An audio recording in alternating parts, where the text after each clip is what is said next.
Well, hi everyone. This is Sony Artisan and Stingray Ambassador Don Smith. And today I'd like to take a look at a relatively new piece of software from Topaz called AI Mask. And it is, in my opinion, fantastic. One of the best masking programs I've ever used, harnessing the power of artificial intelligence. So what I want to show you in this video is how I would apply it to a standard landscape shot. How does that work for me in my workflow? The second image I'm going to show you, we're going to start having a little bit of fun. I'm going to show you a sky composite.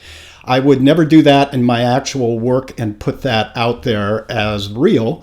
But, we're all kind of locked down here on this with the virus and everything, and we're having some fun. I'm going to show you how simple it is to do that.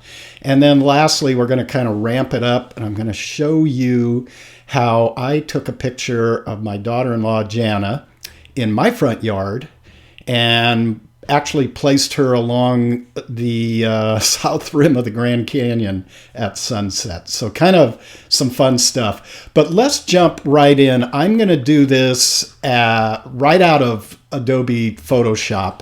And this is a plugin when you install it that you can work out of Lightroom or you can use it as a standalone. So I'm just choosing to work in Photoshop because that's where I do the majority of my work. And as this picture opens up, and by the way, this was a picture captured years ago over at Point Lobos State Reserve in Carmel, California. And you see it comes up with a red mask on here. And this is the way this masking software works, and you'll have to just kind of watch me go through it. It's tri-mapping, and I'm going to explain that. Tricolor, that creates a tri-map. And you'll just have to watch me go through it. I've set this up in preferences, the color red, and so you just go under Topaz AI Preferences, and right here, the default color it opens up, I believe when you download it, it'll be set to green, and green is keep. Red is what we want to discard, and blue is what we want to compute. In other words, it's what we want the mask to be computed as. So I'm already just starting with one color, and that's the discard color. And if you look up here, you see blue is compute, keep is green, and cut is red. And we're going to go through some of these, not all of these. This is not an in-depth review of the entire program, but it is going to get you off and running on hopefully some great ideas. So the idea here is I want to take this foreground rock that has been pockmarked over the years with waves washing up. This is in an area of Point Lobos called Weston Cove, and that was named after the famous photographer Ed Weston, who lived in the area and loved shooting in this area and all around Big Sur Coast. And I just love going over there on overcast days. You have this soft light, and when the tide pulls out, it's just kind of a little wonderland in here of what you can find. So on this particular evening that was close to sunset, I actually found this beautiful piece of lichen-colored rock. And my goal in this is to kind of bring out some contrast in this rock, a little more saturation, and maybe tone down the background, just to give a little bit of a pop to that rock. So let's jump in and show you how we do this. Under each of these three headings, you have two boxes. So I always start with the top box, and that's just the little paintbrush. And I can control the size of this by either clicking the left or right bracket key or coming over here to the brush size and pulling up and down. I found my best results is if I keep it rather low around the edge. So here is going to be tough where the mask is going to have to differentiate between the background. And even the same tones in these rocks here. I'm getting a little sloppy there. Whoopsie. And I'll come up here. I'm doing this with a mouse, and It's okay. You can get a little sloppy. Now I'm going to come over to the top red, which is the cut, because I think I went over the edge just a bit too much in there. I don't really need it that much.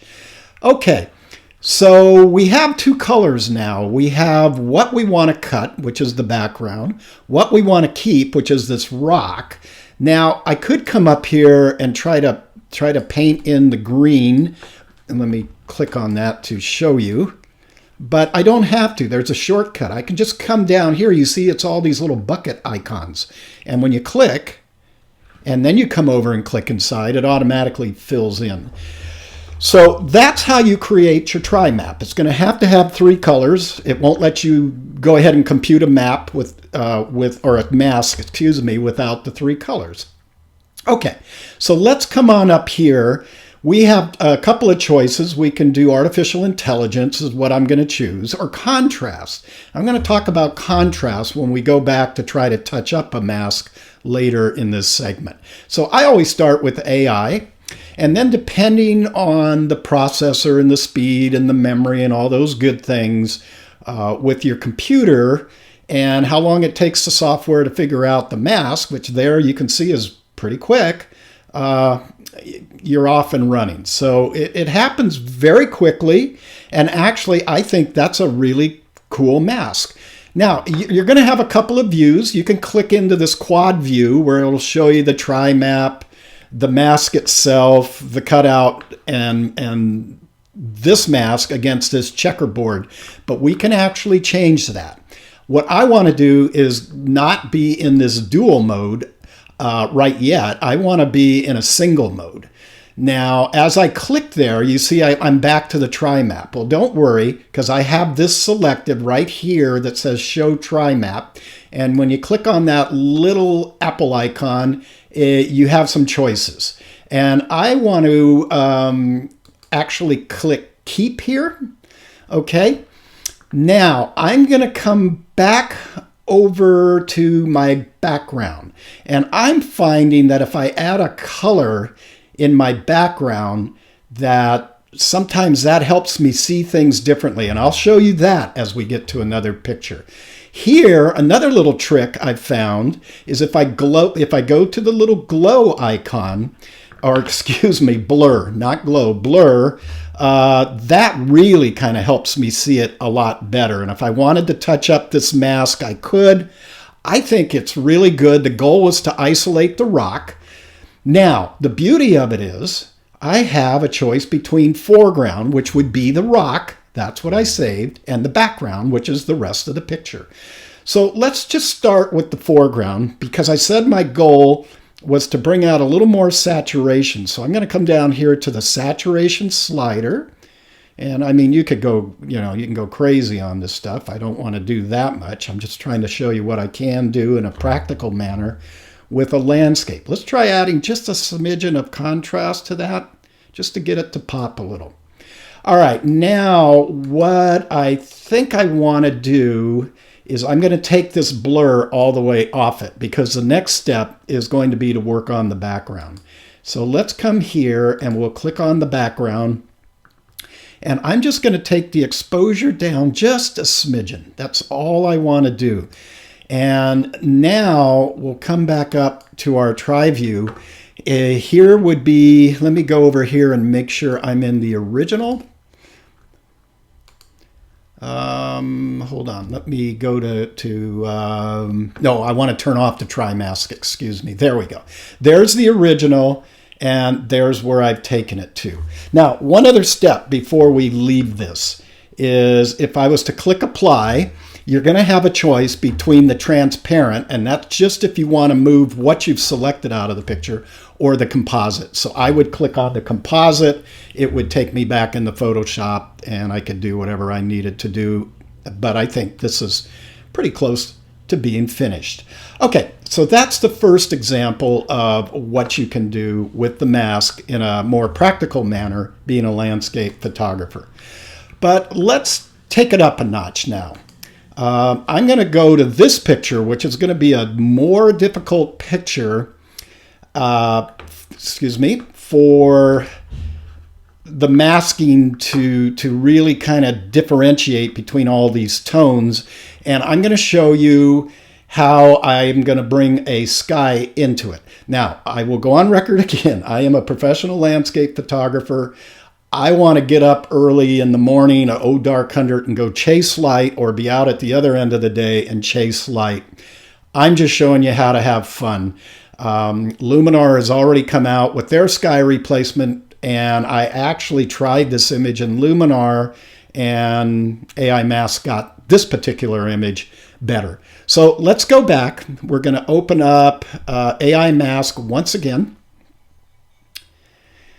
And again, it'll depend on your computer strength. This one I've got quite a bit. I'm gonna actually stretch this box out a little bit more for you guys so it's filling up the screen.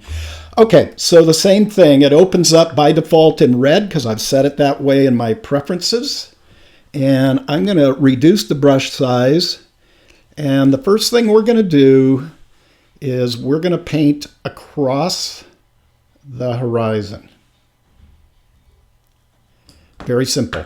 Now, I want to keep that horizon, so I'm going to click on the green bucket, and we're going to make it keep.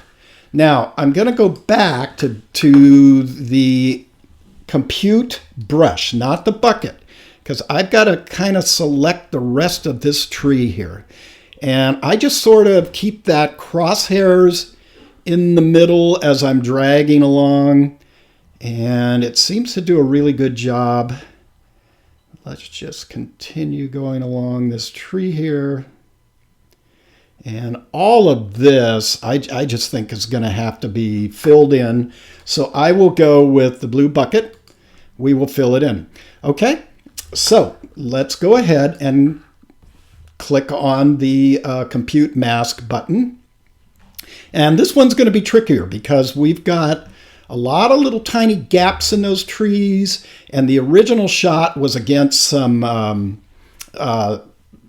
clouds that were kind of dark to begin with. So let's come back up into single mode view. Again, we have to come here and click on Keep, and you can blow this up to 400% if you want to.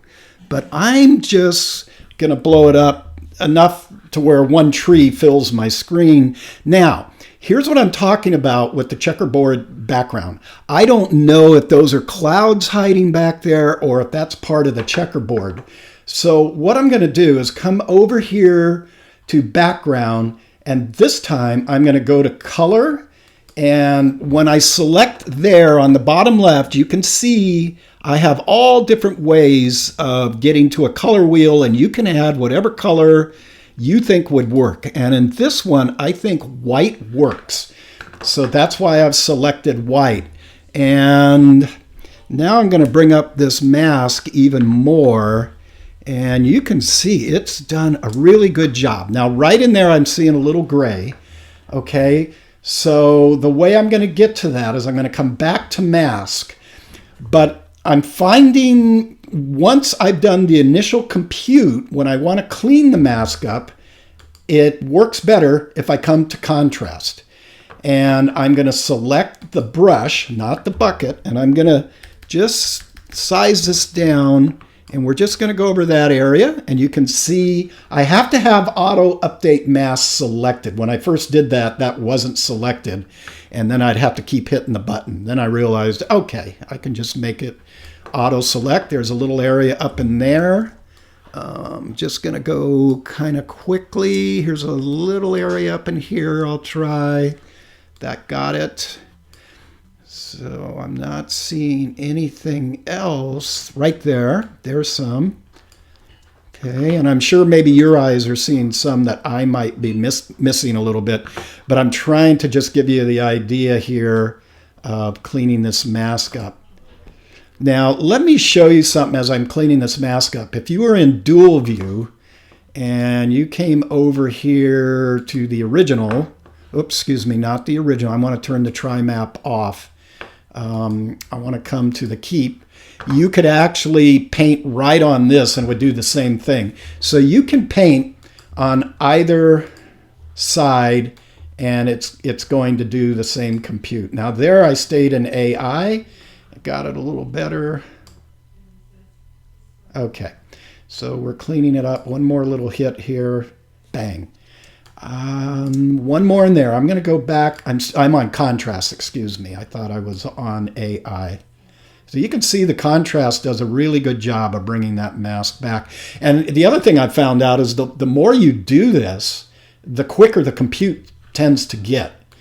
Okay, so let's go back over to the keep in the single mode, and I'm going to shrink that down and say we've got a pretty good mask. All right, now here's how I'm going to add a sky. And let me talk about this before I go and get the sky, or as I'm getting the sky actually. I'm going to click on background, I'm going to come down here to image, and I'm going to upload an image. And I have my sky sitting on a hard drive here. And let me open this, well, let me open it this way. I'm going to grab this dappled sky. When I originally shot this scene, it was a backlit sunset scene. So in other words, I was shooting to the sun, and the sun was off to the camera left here. This is similar to a sky I shot, even though it says sunrise, the sun was off to camera left. So I'm looking for a sky that's going to match the original light. Okay? And as I bring that in, that does a really, really amazing job just with what we did right there. Now, you can see what looks like maybe some masking issues, but it's really not. As I move this background around, I realized that it was just gaps in the sky back there and not bad masking. Nonetheless, I want to do something with the background. I would like to brighten it up just a smidgen, maybe about right in there, not much, and maybe just a tinge of contrast to it. I don't really want to saturate it anymore. It'll go over the top. Now, let me click here and come to foreground, and I want to actually take the exposure back down a little bit to retain kind of that silhouette feel that I saw when I was out there. So that's how you would add a sky right inside of AI Mask. And you have all of these other controls similar to any other processing program you use. And again, when I'd hit apply, I could get the transparent cut out, or I can come back over here to composite. Okay, let's cancel out of this and go to our final image where we're going to really ramp up the odds. And this one I'm going to have to do in Photoshop because there's not an ability for me to what the goal is here. Let me explain. This is south rim of the Grand Canyon. I want to sit my daughter-in-law Jana on the rim here looking that way, not this way. So I'm going to need a way to flip her around. And if there's a way to do it in AI Mask, I haven't found it yet. So I'm going to have to work with Photoshop. What I would like to do here is I'm going to actually open this up in Topaz AI Adjust. I haven't showed you this program yet. I'll do another video on this one later because I'm just starting to sink my teeth into it. But it's similar to Luminar where it gives you presets, and also you could come here and you can have all your controls of what you want to do individually. So I want to get back over. Let's go back over in here just to get to the AI Adjust. And this is the strength of AI Adjust. I want to warm this shot up a little bit. And actually on this one, let's get a little crazy and try HDR and just see what it does. Yeah, that's kind of the look I'm looking for. Let's just jump back over into presets for a minute and see if there's anything here. No, I kind of like what I'm getting here. This sort of look kind of natural to what the eye was seeing. So I'm going to hit apply, and it's going to work through it, and it's reopened it in Photoshop. Okay, so what we have to do now is we're going to have to take Jana in and see if we can do a mask and cut her out of this shot. Now, what I'm finding with humans is you want to start with a pretty small brush size for a couple of reasons as I'm starting to mask around. Flyaway hair being a big reason. And I find if this initial brush size, there's a little flyaways right there, is too big, it won't get it. Now, I'm doing this with a mask, you guys, so I'm going to click Shift there and then start down her back, Shift click, Shift click, Shift click, Shift click, and you can see that just helps. Now here, I'm gonna because of the grass, I'm gonna get even smaller because I want that mask to really know that there's an edge right there. And that's where it needs to compute. We're going to have to keep her fingers in here.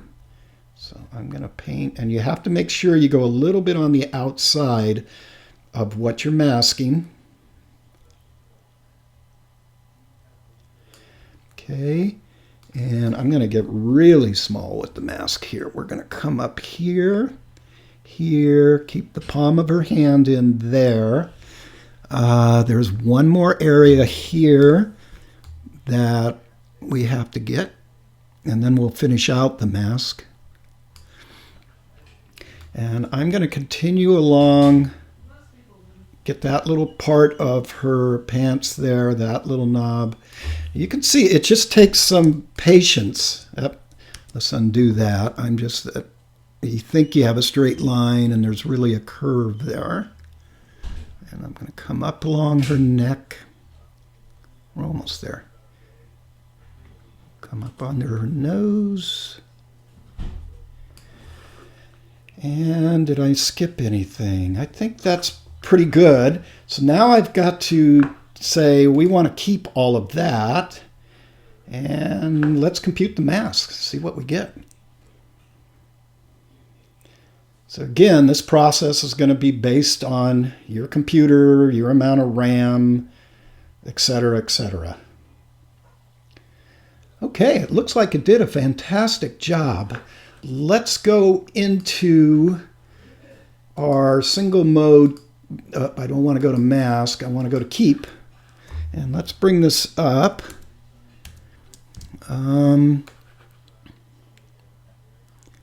Really right there along the nose, so I could come over here and really, I think you can go up to 400% here. And again, I want to get a really small brush size because I don't want to take away her skin, and that might be too big of a brush size actually. Let's see if it works. Yeah, it did. Okay, let me shrink this down a little bit. I'm not going to go through this whole mask because there would probably be a lot of cases, and I don't want to drag the video out. But as small as I'm going to make her, here's another one in my shot on the Grand Canyon. The better. You can see it missed a little bit of her finger. We could paint all that stuff back in, but to speed up the video, I want to now click Apply. And it puts me back out to Photoshop, and it threw me for a minute because I forgot I had the background layer on. Now you see Jana's looking, if we were to place her in that shot, she's totally looking away from the sunset. So here's what I haven't figured out, or if I can do in AI Mask. But in Photoshop, I can come up here to image rotation and flip canvas horizontal. Now we've got Jana looking towards the sunset. And I think what I would like to do before I move any further, I'm going to open up Adobe Camera Raw, and I'm going to warm her up a little bit. Maybe take the overall exposure down just to make it look a little more like sunset. Let's just take saturation and vibrance up a smidge, and maybe hue. Kind of doing that quick, but we want to warm her up a little bit. Now I'm going to hit Command or Control A to select, Command or Control C to copy, and we'll come back over and Command and Control V to paste her. Okay, now before we move any further, we are going to have to obviously shrink Jana down. That's not what we're looking for here. So I come up under Edit. I'm going to go to Transform, and I'm going to go to Scale, and I'm going to bring her way down. And what I would like to do is move her over by this juniper tree. And I know the size of this juniper tree. This is out near Hopi Point in Grand Canyon. And this is, she may need to even come down a little bit more. That would look about normal. And that's why I was telling you I was not so hung up about the edges here, because she's going to be so small. But I'm going to come back over. Let's first click the checkbox up here to accept that. I'm going to come back to Edit, Transform, and this time we're going to come to Rotate.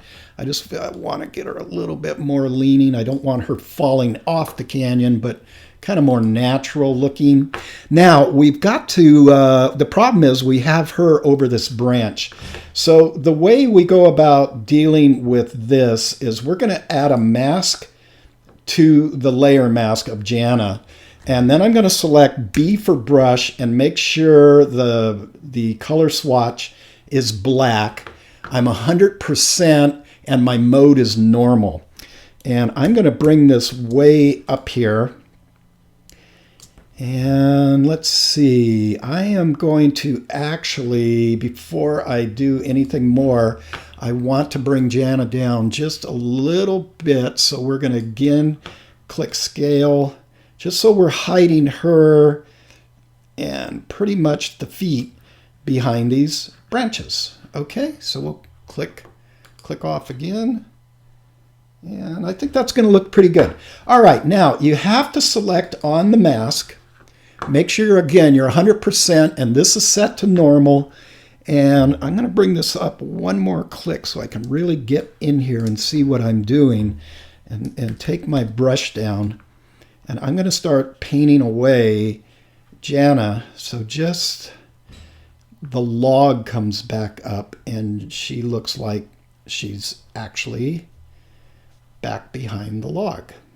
Okay, that's a little bit of dirt right there. So not a problem. We're going to lower the brush, flip the mask over to white, and I just tap the X key to do that. We'll come down along her pants here. And that's looking pretty good. Now we're going to flip the mask again because we have to paint out this side of the tree. So this is a little easier because it has that dark edge that can kind of guide my eye right about in there. And then we can take all of this out. Let's just erase to everything here. And I think that's looking pretty good. Let's go down and set it. It's looking about right, other than I think the light on Jana might still be too strong. I'm going to come and open up. So I click back on Jana's, and I'm just right out of Photoshop. I'm just going to open up Adobe Camera Raw. You could do this by going under Filter. This is just a shortcut for me. And I'm going to darken her down a little bit. And let's see, I want to come over and just in the saturation, I just want to bring up any reds and maybe a little bit of yellow. I'm trying to match out maybe some sunset light onto her. Nothing in split toning I want to do, definitely not. So let's come back over here. The last thing, I can come in to the curves layer and I can go to the red channel. And there we go. That's popping in kind of more of that warm look. I just lifted up on that curves line. And let me hit OK. And now that looks a lot more natural. So there's how we've placed her in there. I could go ahead and flatten this image and then rerun it through. But I think, that's probably enough. You guys are getting the gist of how you can go about and have some fun here. Anyway, there's 3 different ways of how you can apply and use AI Mask. Really powerful program. Again, with your just straight landscape. And then I showed you how to drop a sky in right in the program itself. And then finally, this one, because of some of the things I had to do and only Photoshop would allow me to do, how to take somebody and place them in the shot. Again, I don't do things like this and represent them as actual photos, but I do have a cool little gallery on my website called Artistic Visions. And sometimes I'll drop those shots up in there, but I clearly disclose that those are composited shots. It's not something I'm going to market as a landscape photographer. But regardless, you guys, go ahead and use my code, get 10% off Smith Photo when you're going through checkout. I highly recommend this program. It's a lot of fun, especially where we've got all so much time on our hands these days. You guys can just do so many creative little cool things. And hopefully I've showed you some tips here on how to do some compositing. I'm not a great compositor. I don't make my living at doing that. But anyway, let's wrap it up. Until next time, this is Don Smith. Hope you're all staying safe out there. We're working through this whole virus issue. And I know a lot of the states are reopening. Here in California, we're getting excited, but we're still not quite there. So you guys take care, and we'll see you next time.